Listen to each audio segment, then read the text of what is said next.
টিএমচিৰ প্ৰয়াত সভাপতি শ্বহীদ বীৰ লাফিকুল ইছলাম আহমেদক 2017 চনৰ 1 আগষ্ট তাৰিখে কোকৰাঝাৰৰ মাজমজিয়াত আততায়ী গুলীয়াই হত্যা কৰিছিল। আৰু দুখ আৰু পৰিতাপৰ বিষয় যে 3টা বৰ্ষ অতিক্ৰম কৰিলে কিন্তু CBI আজিলৈকে চাৰ্জশ্বীট দাখিল কৰিব নোৱাৰিলে বা আজিলৈকে লাফিকুল ইছলাম আহমেদৰ হত্যাকাৰীক চিনাক্ত কৰিব নোৱাৰিলে। মই ভাবো ইয়াত চৰকাৰৰ যথেষ্ট হেমাহি আছে, কাৰণ সেই সময়ত লাফিকুল ইছলাম আহমেদক হত্যা কৰাৰ পিছৰে পৰা সমগ্ৰ BTADত বিভিন্ন জাতীয় সংগঠন, ছাত্ৰ সংগঠন, ৰাজনৈতিক যিমান সংগঠন আছে, সকলো বুদ্ধিজীৱী, জ্যেষ্ঠ সমাজ, নাগৰিক সমাজ, বুদ্ধিজীৱী সকলোৱে কিন্তু এই অদীয়মান যুৱক গৰাকীৰ হত্যাৰ ন্যায়ৰ দাবীত ৰাজপথ অৱৰোধ কৰিছিল, ৰেলপথ অৱৰোধ কৰিছিল, গুৱাহাটী দিছপুৰৰ ৰাজভৱনকে আৰম্ভ কৰি দিল্লীৰ মাজমজিয়ালৈকে কিন্তু AVMCৰ উদ্যোগত লাফিকুল হত্যাৰ ন্যায়ৰ কাৰণে কিন্তু আমি ধৰ্ণা দিছিলোঁ বা আমি প্ৰতিবাদ সাব্যস্ত কৰিছিলোঁ, কিন্তু আজিলৈকে লাফিকুল হত্যাৰ ন্যায় দিব নোৱাৰিলে। এইটো আটাইতকৈ চৰকাৰৰ বিফলতা, the failure of the government machinery বুলি মই ক'ম, যে চৰকাৰী যন্ত্ৰৰ এটা ডাঙৰ বৃহৎ বিফলতা এইটো।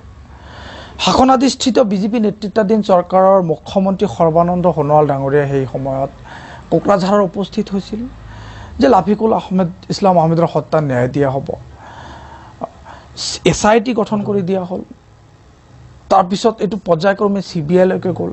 কিন্তু আটাইতকৈ আশ্চৰ্যজনক কথা, it is very astonish to know যে এজন ছাত্ৰ নেতা, যুৱ কণ্ঠ, অদীয়মান, one of the strongest pressure group in the BTAD area, BTADৰ বুকুত জন্ম হোৱা এজন আটাইতকৈ শক্তিশালী প্ৰভাৱ গোষ্ঠী আছিল লাফিকুল ইছলাম আহমেদ। আৰু এজন যুৱকৰ হত্যাৰ তদন্ত কৰোঁতে 3টা বৰ্ষ অতিক্ৰম কৰিলে, এইটো বৰ লাজৰ কথা। সেই সময়ত বিভিন্ন ৰাজনৈতিক নেতা, বিভিন্ন জ্যেষ্ঠ বিষয়ববীয়াসকল উপস্থিত হৈছিল কোকৰাঝাৰৰ মাজমজিয়াত, আশ্বাস প্ৰদান কৰিছিল যে লাফিকুল হত্যাটো আমি ন্যায় দিম, আমি ন্যায় বিচাৰোঁ। বা তেখেতসকলে বিভিন্ন ৰাজনৈতিক নেতাই এই লাফিকুল হত্যাটোক লৈ ৰাজনীতি কৰা কাৰণেও আমাৰ পৰিলক্ষিত হ'ল। যেনেকৈ সেই সময়ত বিভিন্ন নেতা উপস্থিত হৈছিল, সেই সময়ত আমাৰ মুখ্যমন্ত্ৰী সৰ্বানন্দ সোণোৱাল ডাঙৰীয়া উপস্থিত হৈছিল, কংগ্ৰেছৰ জ্যেষ্ঠ মন্ত্ৰীসকল উপস্থিত হৈছিল, AIDFৰ সাংসদ মৌলানা বদৰুদ্দিন আজমল উপস্থিত হৈছিল, BPFৰ মুৰব্বী সেই সময়ত শাসনৰ গাদীত আছিল, হাগ্ৰাবা মহিলাৰ ডাঙৰীয়া আছিল, আৰু তেখেত নিজেও কৈছিল যে এইটো এটা ৰাজনৈতিক হত্যাকাণ্ড, এই হত্যাকাণ্ডটো ন্যায় দিয়া হ'ব আৰু অচিৰে এইটো ওলাই পৰিব। কিন্তু আজিলৈকে, আৰু সেই সময়ত সমান্তৰালকৈ আমাৰ UPPLৰ মুৰব্বীজন আজিৰ প্ৰমোদ বড়ো ডাঙৰীয়া, তেখেতো এজন ছাত্ৰ নেতা আছিল, আৰু আমাৰ কোকৰাঝাৰৰ সাংসদ নৱকুমাৰ শৰণীয়া ডাঙৰীয়া এজন বলিষ্ঠ সাংসদ হিচাপে তেখেতক আমি নিৰ্বাচিত কৰিছিলোঁ যে সকলো জাতি জনগোষ্ঠীক আগুৱাই লৈ তেখেতে পৰিকল্পনা কৰিছিল। তেখেতে বড়ো বা অনাবড়ো এনেকুৱা এটা চেণ্টিমেণ্টো আনিছিল তেখেতে সেই সময়ত, আৰু আনাৰ পিছত তেখেতক আমি তেখেতক কোকৰাঝাৰৰ দৰে এখন ঠাইত অনাবড়ো লোক বা নন ট্ৰাইবেল মানুহ, যিহেতু তাতে সংখ্যাগৰিষ্ঠ, আৰু সেই সংখ্যাগৰিষ্ঠতাৰ ভিত্তিত তেখেতক আমি সাংসদ হিচাপে বা মেম্বাৰ অফ পাৰ্লিয়ামেণ্ট হিচাপে আমি নিৰ্বাচিত কৰিলোঁ। আৰু এই সাংসদগৰাকীয়েও কিন্তু নিশ্চুপ ভূমিকা, তেখেতে নীৰৱ ভূমিকা গ্ৰহণ কৰি থাকিলে। যোৱা সংসদৰ অধিৱেশনৰ প্ৰাক মুহূৰ্ততহে তেখেতে, অৰ্থাৎ সংসদ নিৰ্বাচনৰ আগে তেখেতে সংসদত লাফিকুল হত্যাৰ কথাটো উত্থাপন কৰিলে। এই বিষয়টো প্ৰমাণ কৰে যে লাফিকুল হত্যাটোক লৈ বহুতো নেতাই ৰাজনীতি কৰিলে, যিটো নেকি আমি নিবিচাৰিছিলোঁ।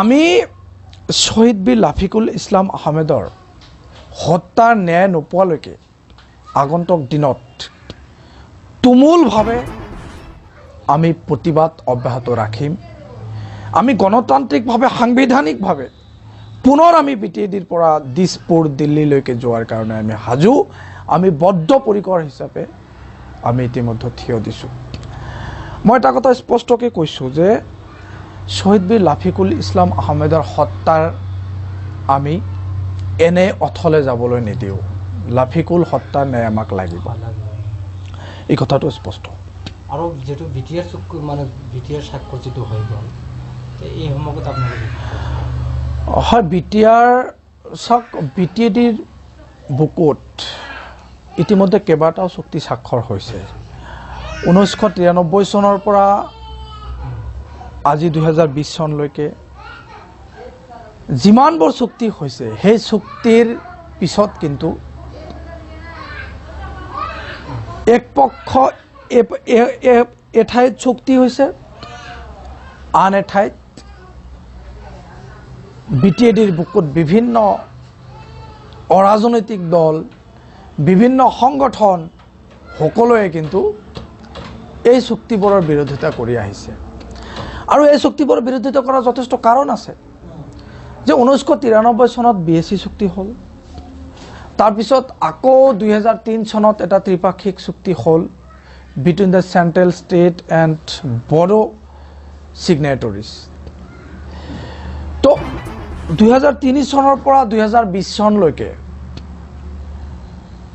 17টা বৰ্ষৰ পিছত পুনৰ এক চুক্তি স্বাক্ষৰিত হ'ল যিটোক নেকি আমি বিটিআৰ চুক্তি অৰ্থাৎ বড়ো পিচ একৰ্ড বুলি জানো কিন্তু এটা কথা স্পষ্ট যে from the long decades minority community is being harassing the people living different parts in BTAD area সমগ্ৰ BTAD অঞ্চলতে ধৰ্মীয় সংখ্যালঘু জনসাধাৰণক বহু যুগৰে পৰাই সাংবিধানিকভাৱে ৰাজনৈতিকভাৱে হাৰাশাস্তি কৰি থকা হৈছে বা তেখেতসকলৰ মৌলিক অধিকাৰ তেওঁলোকৰ যিখিনি সুবিধা যিখিনি অধিকাৰ নিজৰ ন্যায্য প্ৰাপ্তি যিখিনি সেইখিনি কিন্তু চৰকাৰে আজিলৈকে দিবলৈ সক্ষম হোৱা নাই বিটিআৰ চুক্তি যেতিয়া হ'ল সেই চুক্তিৰ আগত যথেষ্ট সংগঠন আছে জাতীয় সংগঠন আছে অৰাজনৈতিক সংগঠন আছে বিশিষ্ট বুদ্ধিজীৱী আছে জ্যেষ্ঠ নাগৰিকসকল আছে তেখেতসকলক লগত লৈ এক পূৰ্ব আলোচনাৰ ভিত্তিত বিটিআৰ চুক্তিটো কৰিলে আজি সমগ্ৰ বিটিএডি অঞ্চলৰ ৰাইজ সন্তুষ্ট থাকিলহেঁতেন কিন্তু আমি দেখিবলৈ পাইছোঁ যে সেই চুক্তিখনত ভূমিৰ অধিকাৰৰ কথা স্পষ্টকৈ লিখা থাকিব লাগিছিল যে বিটিএডিত বসবাস কৰি থকা from the ancient period those people are living in the different parts in BTAD area all people will be given possession of the land ভূমিৰ পাট্টা দিয়া হ'ব এই কথাটোতো লিখা নাই তাতে সংখ্যালঘুসকলৰ কাৰণে হুকিয়াকৈ উন্নয়নৰ কথা লিখা থাকিব লাগিছিল অকল সংখ্যালঘুৱে নহয় বিভিন্ন জাতি জনগোষ্ঠীৰ উন্নয়নৰ কথা সেই বিটিআৰ চুক্তিখনত লিখা থাকিব লাগিছিল সেই বস্তুখিনি কিন্তু সকলো জাতি জনগোষ্ঠীৰ উন্নয়ন হ'ব লাগে কিন্তু মই এটা কথা কওঁ যে যেহেতু কমিশন গঠন কৰা হৈছে আৰু এই কমিশনে খুব কম সময়ৰ ভিতৰত সমগ্ৰ বিটিএডি অঞ্চলত যিমান জাতীয় সংগঠন আছে যিমান বৌদ্ধিক মহল আছে বিশিষ্ট বুদ্ধিজীৱীসকল ইণ্টেলেকচুৱেল এণ্ড স্কলাৰ সকলোকে লগত লৈ কিছুমান দফা নতুনকৈ কিছুমান অধিকাৰ সংযোজন কৰিব লগা আছে আৰু এই চুক্তিৰ কিছুমান দফা সংশোধন কৰি হ'লেও যাতে for the long run all caste and community will be protected and will be developed equally যাতে সকলো জাতি জনগোষ্ঠী সমভাৱে উন্নয়ন কৰিব পাৰে সম অধিকাৰ হিচাপে যাতে জীয়াই থাকিব পাৰে তাৰ কাৰণে এই চুক্তিখনত যিখিনি কমিশ্যনৰ মেম্বাৰ আছে তেখেতসকলে অতি শীঘ্ৰে BTADৰ সৰ্বস্তৰৰ ৰাইজৰ মতামত গ্ৰহণ কৰা উচিত। তাৰ পিছতহে এইটো কাৰ্যকৰীকৰণৰ দিশত অগ্ৰসৰ হোৱাটো ঠিক হ'ব বুলি মই ভাবোঁ। হয়, আৰু BTAD যিটো 6 মাহ মানে শাসন যেতিয়া ৰাজ্যপালে শাসন দি আছিল, উন্নয়নৰ একো মানে আমি দেখিবলৈ পোৱা নাই। আৰু যদি মানে ইলেকশ্যন বা কিবা যদি নহয়, যদি আৰু নতুনকৈ ৰাজ্যপালে শাসন দিয়া হয়, তেনেহ'লে BTADৰ ভূমিকা কেনেকুৱা হ'ব? হয়, নিশ্চিতভাৱে মই আগতে কৈছোঁ কথাটো যে ৰাজ্যপাল শাসন দিয়াৰ ফলত সমগ্ৰ BTAD অঞ্চলত উন্নয়নৰ যি ধাৰা সেইটো স্থবিৰ হৈ পৰিছে। আচলতে 4খন জিলা লৈ এখন বড়োলেণ্ড টেৰিটৰিয়েল ৰিজন বুলি কওঁ এতিয়া, সেই BTRত কিন্তু যথেষ্ট সংখ্যক উন্নয়ন কৰিব লগা আছে বিভিন্ন বিভাগত। কিন্তু ৰাজ্যপাল শাসন দিয়াৰ ফলত it is the constitutional method, যিহেতু COVID-19 এইটো এটা মহামাৰী, COVID-19 পেণ্ডেমিকৰ ফলত ৰাজ্যপাল শাসনত নিৰ্বাচন অনুষ্ঠিত কৰিব পৰা নাছিল কাৰণে ৰাজ্যপালক শাসনভাৰ দিয়া হৈছিল। গতিকে যথেষ্ট সংখ্যক উন্নয়ন স্থবিৰ হৈ পৰিছে। মই ভাবোঁ চৰকাৰে অতি শীঘ্ৰে মানে উন্নয়ন হ'ব পৰা এটা দিশত তেখেতসকলে এক সুস্থিৰ চিন্তা বা সিদ্ধান্তত মত পোষণ কৰা উচিত বুলি মই ভাবোঁ। আৰু ইতিমধ্যে যিটো ধৰ্ষণকাণ্ড হৈ গ'ল, এই সম্পৰ্কত আপোনালোকৰ প্ৰতি কি? চাওক, এইটো এটা খুব জটিল বিষয়। আচলতে ধৰ্ষণক লৈ আজিলৈকে কেন্দ্ৰীয় চৰকাৰে বা ৰাজ্য চৰকাৰে এক কঠোৰ আইন প্ৰৱৰ্তন কৰিব নোৱাৰিলে, যিটো নেকি শাসনাধিষ্ঠিত নেতৃত্বাধীন চৰকাৰখনৰ এটা বৃহৎ বিফলতা। কঠোৰ আইন প্ৰণয়ন কৰাৰ কাৰণে মই দাবী উত্থাপন কৰিছোঁ যে ধৰ্ষণকাৰী কোনো পধ্যেই যাতে হাৰি যাব নোৱাৰে, এই বিষয়বস্তুটোৰ ওপৰত চৰকাৰে গুৰুত্ব আৰোপ কৰা উচিত। আৰু চৰকাৰে অতি শীঘ্ৰে এক কঠিন আইন ব্যৱস্থা প্ৰণয়ন কৰিব লাগে, যাতে এনেকুৱা ধৰ্ষণ অসম বা ভাৰতবৰ্ষৰ অইন ৰাজ্যত আগন্তুক দিনবোৰত পুনৰাবৃত্তি নহয়। হয়, ইতিমধ্যে আমি দেখিছোঁ অসমত এইটো ধৰ্ষণকাণ্ড হৈছে। সত্যৰঞ্জন বৰাই মানে মন্তব্য কৰিছে যে মুছলমান বা ছোৱালী যদি ধৰ্ষণ কৰা হয় মানে একো নহয় বুলি। সত্যৰঞ্জনৰ বিৰুদ্ধে মানে এনেকুৱা অপপ্ৰচাৰ বা সত্যৰঞ্জন বৰা আচলতে তেখেতৰ বিষয়ে মই মন্তব্য কৰিব নাযাওঁ।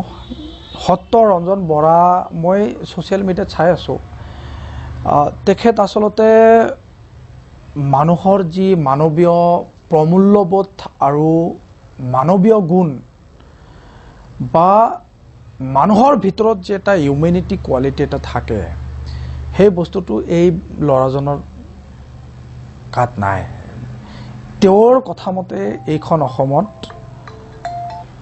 শংকৰ আজানৰ এইটো এটা পবিত্ৰ মিলনভূমি, য'ত শংকৰদেৱৰ বৰগীত চলে, য'ত আজান পীৰৰ জিকিৰ চলে। শংকৰ আজানৰ পবিত্ৰ মিলনভূমিত আজিও হাজোত যাওক, একেখন ঠাইতে মাধৱ মন্দিৰ আছে, একেখন ঠাইতে পোৱামক্কা আছে। তো it is the symbol of integrity, এইটো এটা একতা আৰু বান্ধনৰ মিলাপ্ৰীতি। যিসকল মই দুষ্কৃতিকাৰী বুলি কৈছোঁ, সেইসকল ব্যক্তিক, যিসকল ব্যক্তিয়ে ধৰ্মৰ আলম লৈ ৰাজনীতি কৰিব খোজে, মই দুষ্কৃতিকাৰী ক'ব খুজিছোঁ সেইসকল ব্যক্তিক যিসকলে ধৰ্মৰ আলম লৈ ৰাজনীতি কৰি ৰাজনৈতিক মুনাফা লাভৰ উদ্দেশ্যে সমাজত সাম্প্ৰদায়িকতাৰ বীজ ৰোপণ কৰে। এইসকল দুষ্কৃতিকাৰীক চৰকাৰে কঠোৰ হাতেৰে দমন কৰিব লাগে। আৰু এইসকল ব্যক্তিক সমাজৰ কাৰণে একোটা কেঞ্চাৰ স্বৰূপ। সি সত্যৰঞ্জনে হওক বা শিলাদিত্যই হওক বা মমিনুল আৱালেই হওক, এইসকল ব্যক্তি সমাজৰ কাৰণে, সমাজৰ শান্তি সম্প্ৰীতি প্ৰতিষ্ঠাৰ ক্ষেত্ৰত সদায় প্ৰতিবন্ধকতা হিচাপে থিয় দিয়ে। They are always rising as a hindrance to make a peaceful society. গতিকে এইসকল ব্যক্তিক সমাজে বৰ্জন কৰা উচিত। অ'কে।